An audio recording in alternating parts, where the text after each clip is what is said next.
in Basildon, Racquels was becoming one of the most popular venues in the area.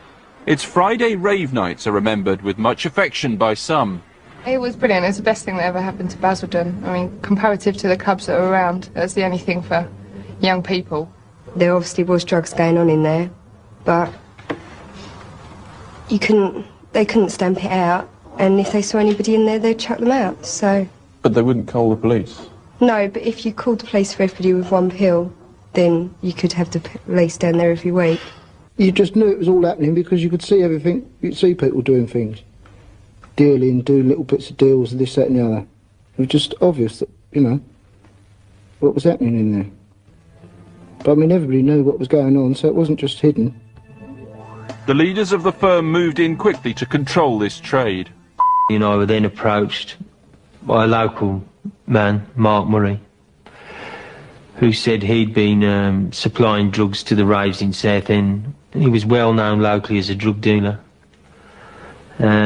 Could he have exclusive rights to sell the drugs in Racquels, for which he would pay a percentage of his earnings?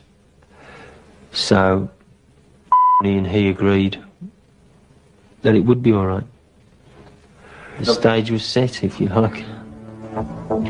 Mark Murray had another perfect marketplace sorted. Mid-30s, designer clothes, showy and brash. Murray had a dangerously loud mouth, plus the typical dealer's style, staying put, watching his drug sellers fan out through the club. He was just flash, obviously, with his tipping, and he was always buying big rounds. And obviously he was older than a lot of people in there. So, and he was just, the kind of way he dressed and the way he portrayed himself was flash, basically, and it wasn't anything. He always stood in the same place? He was always by our bar. For the whole evening? Not constantly, but generally for a lot of the time. He wasn't really a dancer. You wouldn't see him on the dance floor, would you? But he was generally around our bar, talking to people and that. But.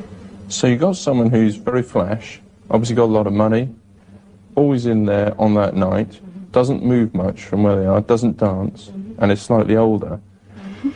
Does that not arouse some suspicion about what he might have been doing? We weren't there to have suspicions, we were there to serve him. I mean, we didn't sit there and think, I wonder what Mark's doing here.